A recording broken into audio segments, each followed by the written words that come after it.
Hey, welcome back to the Follow Up Media Podcast. My name is Christian Lee. My co-host, Leon Goochworth III, in the house. Wow. Thank you. There are three of them. There are Yeah. three Goochworths. Leon. Lineage of Gooch. Yeah, pretty much. Yeah.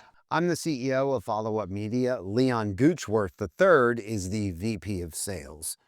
Joining me again today. And so Follow Up Media, real quick, is a full-service production and creative-led agency. We operate 3 studios now, third one about to open here in the Atlanta, Georgia area. And we are remote as far as clients go. We have remote capabilities worldwide to execute for our clients, even if it's a podcast or content creation. We have those capabilities. Since I wasn't here last week, where can I find or the viewers find the podcast that you recorded? Our podcast? Yes. Oh, that's a great question, Leon. Followupmedia.com, available on all podcasting platforms, our YouTube channel. I mean, you name it. Hopefully, we'll be there. Cool. Just wanted to make sure. Thank you Right. for. Are you quizzing me? Is that No, it was just for the viewers. See if Okay, they're listening. Now, here today, we're going to talk about a subject. We talked about this very same topic before we kind of started creating this 15 episode series about uncomfortable truths in marketing. And so, if you did happen to be one of the 3 people that heard that, I'm going to reiterate it today again, and I'm going to expand on it a little bit more because I feel like since we touched on this topic in a previous outside of the series episode, we're using it more and more because what used to be the rule of thumb is no longer. And that is the simple fact that your website is not a brochure. Okay?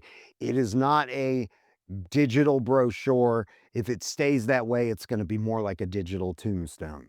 All right? And nobody wants that. Instead of your website being a brochure, it should be a broadcast studio. Now, does that mean you have to have what we're sitting in right now in your office? No, that's not what I'm saying. Times are changing. AI is everywhere. You know, it's changing the landscape on many, many verticals, many jobs, and people are worried, oh, it's going to take my job. Or no, it should be improving your job. It should be a tool that you use to execute. Okay.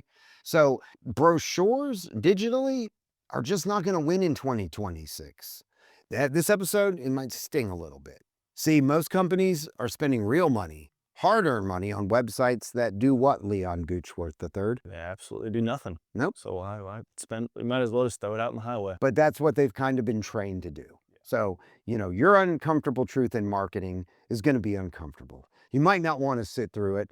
It might be for Leon's just overall demeanor and aura and hatred of many, many things that we won't say. Or you might find that, hey, you know what? I don't really give a shit about marketing, and that's okay too. Okay, but here's the deal. The biggest lie that we tell ourselves about websites, somewhere along the way, businesses were sold a lie. And maybe at the time it wasn't a lie, but it's not the truth anymore. Okay. If you have a clean website, a nice layout, some copy, a few photos, and a contact form, guess what? You're covered. Here's the uncomfortable truth. In today's world, a website that doesn't actively work for you is dead weight. Okay? It doesn't attract attention. It doesn't build trust. It won't escalate, and it won't educate. Okay? It doesn't sell. It just exists. There's no dynamic reason to keep people there, to hook them. In marketing, and a lot of times we're always talking about the hook. How do you get people's attention and hook them to getting more information, to listening to a bigger piece of your content or watching a bigger piece of your content? Or how do you hook them to make the sign up form on your website, to actually reach out and say, hey, please help me, right? So, Mr. Goochworth, why the brochure website failed? Can you give us a little bit about why brochure websites are failing? Once upon a time, brochures were a thing. It did happen. When attention was a lot slower, honestly. When competition was either local, when buyers were patient, when Google worked differently. But today, Mr. Kaylee, People don't browse websites, they land on them. That was beautiful. That was well done, Mr. Goochworth. Yeah. And when they land on your website, they're asking themselves one question. Does this help me understand? Does it help me trust or decide fast? If the answer is no, they're gone, right? I mean, like, if I click on a website and the aura is off, I'm probably going to the next. I'm hitting the back button and I'm going to the next one down, and a lot of times that's the way. I'm not saying every buyer's journey, looks like, but a majority. I'm sure if we looked at our habits of searching out people that we're going to hire for something, whether it's a must need right now, like your septic tank is backed up and you're like, now I got to find somebody, I don't want to have to go through a call center, right? Like that's why I don't click on Google ads. I don't click on the ones that are showing up first via paid. I normally go down to the ones that are organically, Yeah. like at the top, because chances are they're local. I'm not calling a center where they're like, well, we're going to dispatch a company to you. And then you're like, no, this is an effing nightmare. I need somebody now. So, right, if the answer is no, they're gone. And that is the truth. And what a website is supposed to do now has one real job in 2026 or in any year, I can imagine. Like, it's to communicate value immediately, right? And repeatedly. Not once, not politely, not passively. I'm talking right the fuck now and continuously. A modern website should be alive. It should talk. It should explain. It should show. It should answer. It should prove. And if your website isn't doing that, it's not a hub. It's a placeholder. Thank you. That's great. It's a placeholder, like on a table in a bar that has that little tent that has their cocktails. Yeah. You know, but at least they're targeting thirsty people. Yeah. I mean, so you got that going for you, right? And because once again, if you didn't have it there, you probably wouldn't even look at ordering that drink. True. If you think about the psychology, that what happens then? The waitress comes over and goes, have you seen our new cocktails? And reinforces Yeah. what you might have either missed or you just read. Even if I seen that on a menu, I wouldn't automatically pick that out. I mean, if it stands out on its own, you're going to remember that. You might have noticed if you're in the market for a beverage and you might go, oh, look, the little, the table tent, it's got, they have featured drinks for the night. But if the waitress comes over and goes, how y'all doing? And basically tells you how good that fucking drink is, how much more likely are you to at least take his or hers recommendation on it? Mm-hmm. You know what I'm saying? So there again, it reinforces it, it repeats. And that's how subliminally you put it in front of them and then you tell them. Yeah. Right? Same thing. And here's the shift. The shift happened from brochure to, we're going to call it a broadcast studio. It's a mental shift. Most companies just haven't made yet. They haven't made the decision to start creating content to educate their clients or their audience or to help them understand why use us versus anybody else. We're over here. Make noise, be loud, claim your share of voice. But your website isn't a destination anymore. It shouldn't be. Yeah. It should be a distribution center. It should host long form video, embed podcast episodes. And I'm not saying you have to do a podcast, but you could have any type of video, surface short form clips, answer FAQs with media. There's a question in your industry and in your particular business that you can probably almost predict and make fun of, and you probably do already. Some of the first questions that come out of people's mouths when they call or connect with you, and it's like, you know what they're about to say before they say it. Create content that answers those questions. Those are huge, and those are discoverable from an AI standpoint, and can be. Not all the time, it's got to be positioned right, and it's got to be, there's a whole thing that goes into that aspect, but you can start heading people and educating them out the gate. Yeah. And if they didn't see the clip, you're still going to have to verbally answer their questions. And even if they did see the clip, you might have to answer it again, but you're reinforcing what you're showing, the consistency. I see what you're saying on video, but if I ask these assholes the same questions, are they gonna tell me the same thing, or are they gonna change their recommendation? But what I'm saying is answer that. Build topical authority. Feed SEO and AI and capture leads with context. And then what are you going to do? Leon Goochworth. You're gonna reinforce the narrative.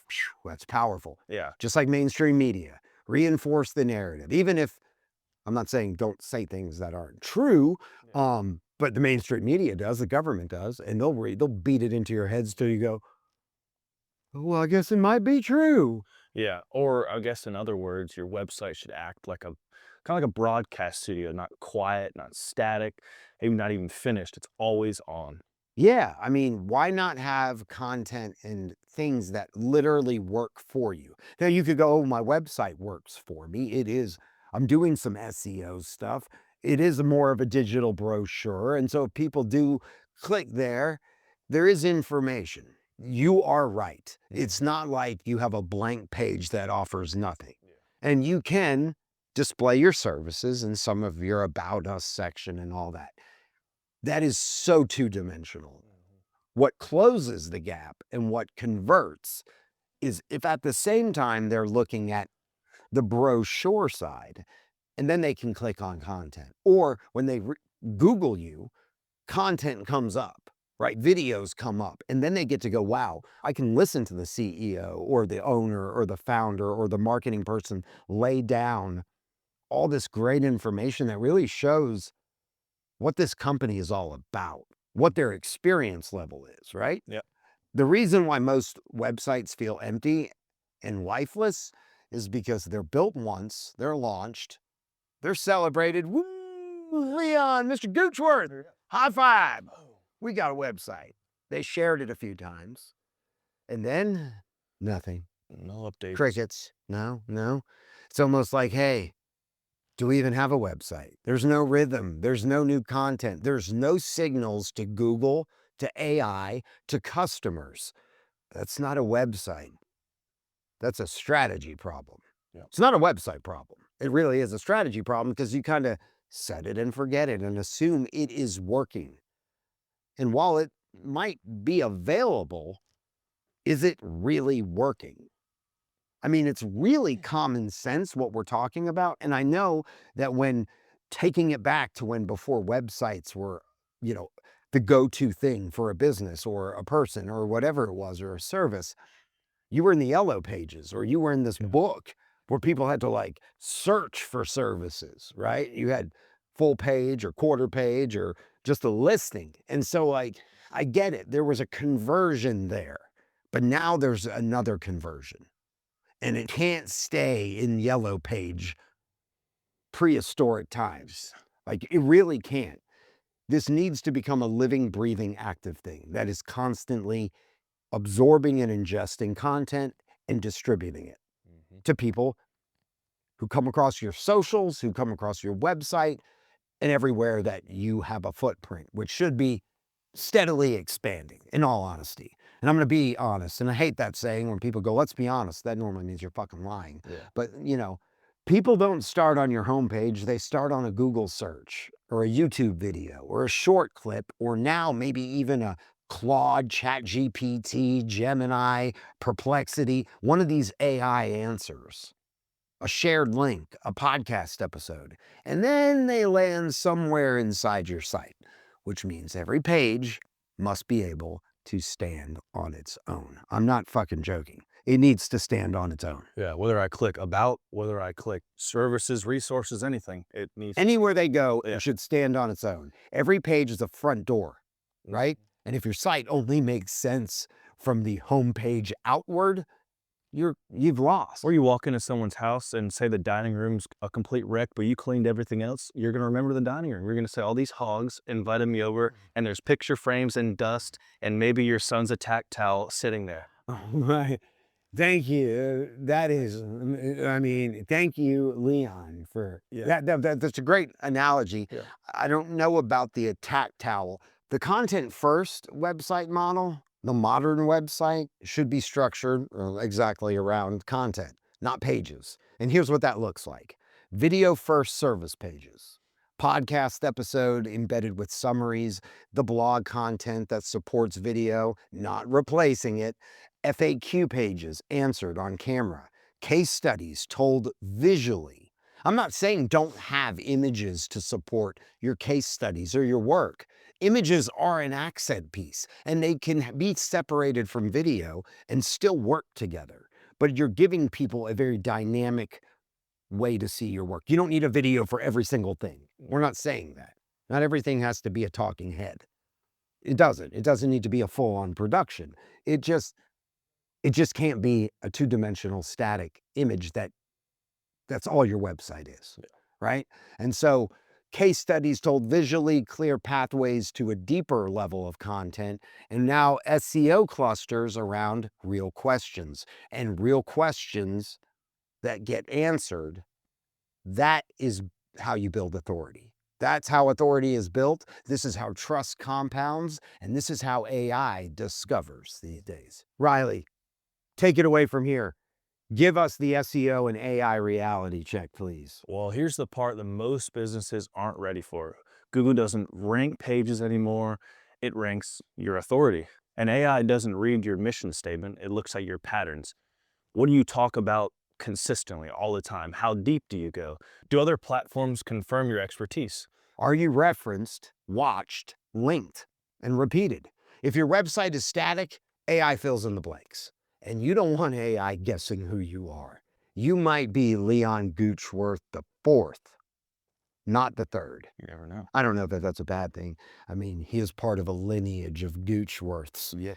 And here's why video, once again, is a non-negotiable on modern sites. Video really isn't optional anymore, even though I'd say 99% of people right now, businesses, are still opting out of it and not really opting in it. Now, there is an evolution. It is growing, but it's every industry is just plagued by yesterday. Yeah. And the year before yesterday, and the year before that yesterday. And so video is an optional, video answers faster, video builds trust quicker, and guess what? It's gonna hold your attention longer. Video feeds every platform, and it trains search engines. And a website without video in 2026 is like a sales team that refuses to speak. Can you imagine if you had a sales team that wouldn't talk? How would you get anything done? Sign language, you could. I mean, you could have things on paper, or I guess you could have stuff in a book, but Physical? would you be physically out? What is that? What is the game where you have to act out? Oh, like charades? Charades. Yeah. What if your sales team was a master at charades and mime? And what do they call it? Memes or mimes? Yeah. Oh, Like a yeah. mime. Yeah. What is a broadcast studio website, and what does it even look like? And here's the deal. It doesn't have to be flashy. You don't need to spend $100,000 on it. It just needs to be intentional. It needs to have a clear narrative, weekly or bi-weekly content updates, embedded YouTube and podcast players, strong calls to action, and they need to be tied to your content and your SEO built around real questions. Content that grows every single month, that works for you. The goal isn't perfection. The goal is fucking momentum. Yeah. Do you want momentum in 2026? Do you want to grow? What are you doing different? You don't have to believe me. I mean, you could be like, oh, these crackers, like, what the hell do they know? I mean, like, and you know what? I mean, maybe you're right for thinking that. I have no idea. But what I'm telling you is truth. I mean, it really is. And if you stay where you are, you'll never get or experience what you could be. And if you're sitting there complaining about where you are Yeah. and not focused in on how are these industries looking? How is every industry looking? Where is marketing going in the future? It's going to AI. It's going to video. It's going to dynamic. It is not going back to a digital brochure. And if you look up, it's honestly kind of funny. I did it the other day. I looked up on the internet, what is the most, or what's the upcoming and most unique way of marketing? And the first thing that pops up is content, and then right under it is AI. There you go. Look it up on Google. Spoken like a true Goochworth. Yep. But people are going to go, but we've already invested in our website. Great. Now make it work. We'll update it later. Later is why it's failing now. I mean, like, okay, you know, we just can't afford to do it. You can't afford not to do it. Or maybe you can. You don't get the time back. Your company doesn't get the time back. The amount of impressions or potential long-term clients you could have had, you can say, oh, woulda, coulda, shoulda. No, really, you shoulda. And you could have, you just didn't. And because you wanted to hold on to the little bit of money you had or the little bit of business and keep your fingers crossed for that next referral from one of your existing clients. You know, it's great if that happens. That's not how you should build longevity in your business or for your family. And I would imagine if you're the owner of a business, that directly affects your family, good or bad. So anyway, people are like, well, we don't want it to feel cluttered. Well, guess what? Empty isn't clean. It's pretty ineffective, right? Yeah. And we don't have time for content. Then you don't have time to grow. So, if you're happy where you are, turn me off right now. Because you know what? I'm turned off if you're happy where you are, to be honest with you. Then you don't have time for growth. Okay, so this is how follow-up media positions itself. We don't build websites, we build media ecosystems. And sometimes we have to drag clients along kicking and screaming. And that's okay because if we get them to where they need to be, at least we can high-five each other and go, okay, that was like I was talking my grandmother how to use the Facebook or walking Leon through technology, even though he's part of a kind of a technology company, makes me want to commit suicide right here on our show. Yeah, maybe it was his computer, maybe it was him. I don't know. We treat your site like a studio, not a brochure. Every piece of content, every clip, every article has a home. That's how authority compounds, that's how search grows, and that's how leads happen without chasing them, right? It's great to have a team that's chasing leads and trying to, establish relationships and connect and follow up and go through all those motions. You got to have that component because all your leads aren't going to come in from one damn spot. You also need another funnel. Actually, you need multiple funnels. And the best, most cost-effective funnels are the funnels that bring in leads that don't require manpower. Yeah. That work off of content you've already created that is positioned correctly to continue working year in and year out. So here it is. Once again, if your website isn't broadcasting, it's disappearing. Static sites are fading. Dynamic sites, they're dominating. And the companies that understand this now are the ones everyone else are going to be chasing later. So if you have a company that wants to get ahead of the curve, so all your competition can then chase you and try to catch up, you're in a fucking good position. This is Uncomfortable Truths About Modern Marketing. I'm Christian Lee. That's Leon Goochworth III. We are Follow Up Media. You can follow us, followupmedia.com. Hit subscribe on YouTube. We're available on all podcasting platforms because guess what? Our website isn't fucking static. We're digital, baby. Amen. Gooch out. Gooch out. Gooch out.